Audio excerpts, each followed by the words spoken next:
A desire to walk the highest path and envisioning every choice, creating a timeline and aligning to the highest is only useful until it builds pressure, after which it distorts truth. I want to begin this episode by naming something that I didn't see clearly until very recently. I thought I was walking the highest path or walking to it. And in many ways I was, but I was holding it in a way that applied pressure and made it theoretical instead of contextual and aspirational instead of lived. In truth, there is no singular highest path floating above you that you can miss.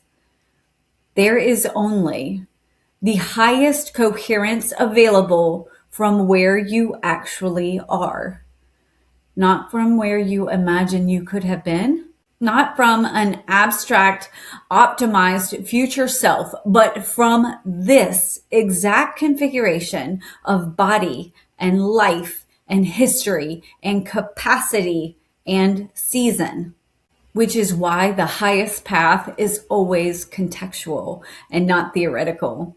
I had that language before I had the embodiment. In 2025, the effort was obvious. I was moving toward a future where I would be met, where my work would land, where the years of devotion would make sense in the eyes of others. And I told myself that 2026 was different.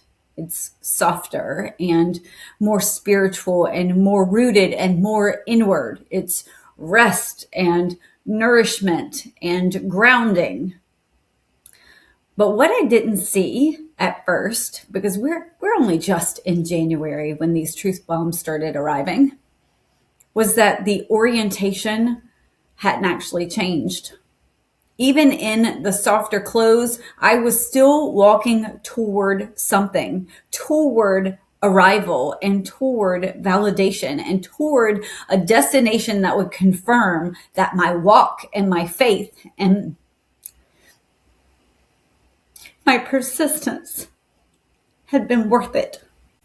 And that's hard to admit because from the outside, it looked healthy and it sounded aligned. It even felt gentler in my body. But underneath it, there was still anticipation and still waiting and still a quiet agreement with the future that said, if I rest now, later I can be met. I was asking for the future to justify the present. So what I'm sharing today is different than how I usually speak.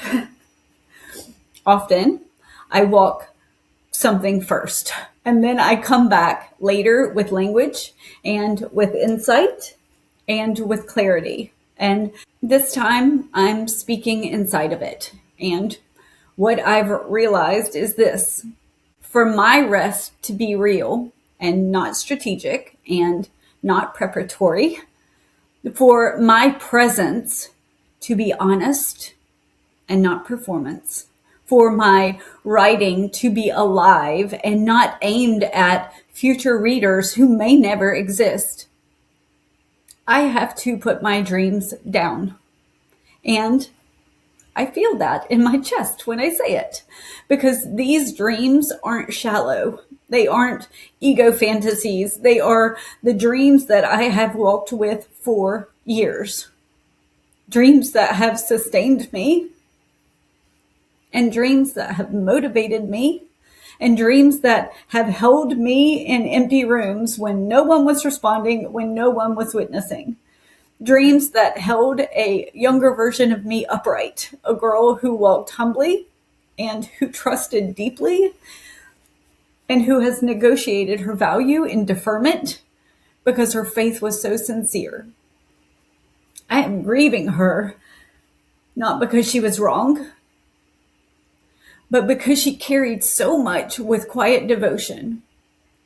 And from where I'm speaking now is inside of that grief.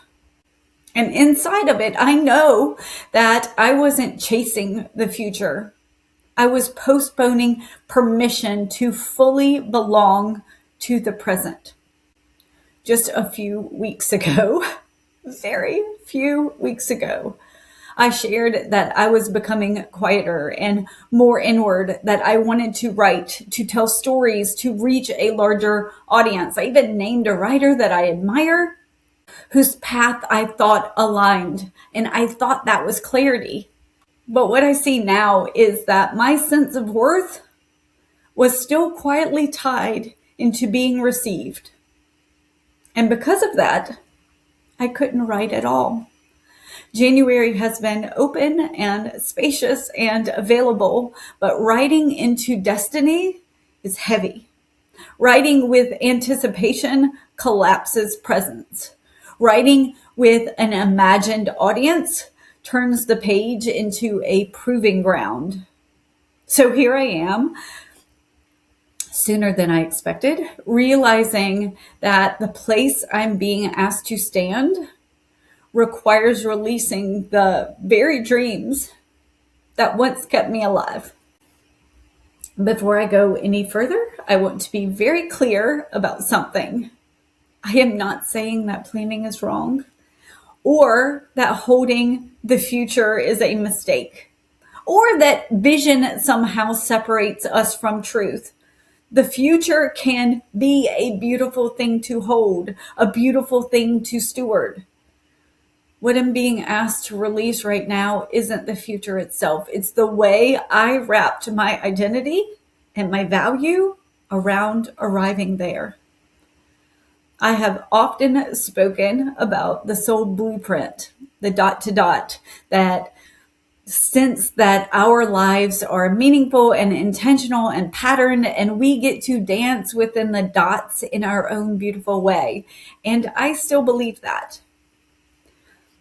But I was still waiting on the picture to be revealed to prove my worth. The picture that would make sense of every line that I had faithfully drawn. And that is where the distortion crept in. Presence became preparation and rest. My year of inward leaning, my rest became strategy, and expression became rehearsal. Nothing was wrong with the dots. Nothing is wrong with the picture.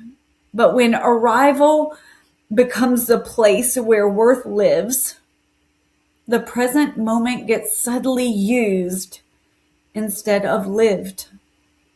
So this isn't about abandoning dreams. It's about releasing them for me, for now, so they stop defining who I am before they ever arrive. And I'm not going to romanticize this. I showed up today with a box of Kleenex and hopefully waterproof mascara, though I'm not sure. This isn't easy, and it isn't clean, and it isn't without heartache. There is grief for futures that I carried with devotion, futures that gave meaning to long seasons of faith. And I want to say this without spiritual bypassing. I trust that I am moving towards walking as my soul's mission, not towards it. I trust that there is steadiness on the other side of this grief that does not require witnesses. But I will not deny the ache in the meantime. I will not rush it. I will not turn this into a lesson too quickly, except, here, where I just air my dirties out for you all. I'm not tidying it up because it's true. And I have been walking what has felt utterly disorienting, because everything for years and years, everything that I have done and read and worked towards has been in the direction of a future I am lying down. And walking without a compass is not comfortable. But my soul is asking that I release the future so that I can experience the present more honestly. And I know that I'm not losing direction more than in this short term. I'm losing propulsion, and those are not the same thing. So that I can begin seeing my life complete in its worth and tend from there. Meaning is not something the future grants. Meaning is something you consent to experience now. And being met, this is what I'm trying to know, that being met is not a destination. It is a capacity. And it seems that my vessel had to break. The programs, the echoes that I thought pointed to a future event were just a present withholding. That I have learned that presence required anticipation and that part of me required waiting. And that vessel has been going through a massive shattering as I release these programs and the dreams that held them upright. I have needed to break open and allow my nervous system to release the need and the expectation that I will be met later, that an audience that will validate my work is somewhere out there. Otherwise, as I journal, as I rest, as I unbraid, I will still be hoping that I'm doing enough, that I'm doing it correctly for the next piece to fall into place. So though I thought my goal of the year was to be more present, the presence had a price tag. And so my new goal is to get to a place where I can say that my life is enough, even if the ripples that I make are small. And to get to a place where I can say that and not feel like a little part of me is shattering. And I will tell you, I still have some grieving to do to be there. The woman who walked me here was brave, and we are having an extended goodbye. So I want to say this, if you are listening and finding yourself in a similar place, though maybe not the same place, but a place where the dreams that once gave you direction are asking to be loosened, I want you to hear this. It does not mean that your devotion was misplaced, and it does not mean that your faith was naive. It does not mean that your path was wrong. Sometimes the dreams were the bridge, not the destination. And sometimes the most faithful thing we can do is to put them down with tenderness and stand where we are without knowing who, if anyone, will meet us there. So if you're here too, not finished and not resolved and not certain, I want to offer this as an inquiry and not an instruction. What would change if your presence didn't need to earn a future? What would soften if today wasn't in service of arrival? What might become possible if you trusted that who you are right now is not provisional? That's where I am today, still walking and inquiring, still grieving and still honest and still here. And for now, that is enough. I can thank our Soul Circle reflections for helping me realize that my energy wasn't fully present. It was held in a future that even my rest was in service to. If you would like to join us for February's Soul Circle, our live gathering will be on February 1st. And then we just have quiet reflections to carry on your own throughout the month. The link is below to register and get that meeting link. And now I have freed myself up from writing for an audience or trying to navigate compilation or distribution. I am allowing the Keeper's Garden on Patreon to be where I publish my work. No audience needed, no distribution, no destiny, no pressure, just writing that feels honest and true. You are welcome to walk or witness with me there.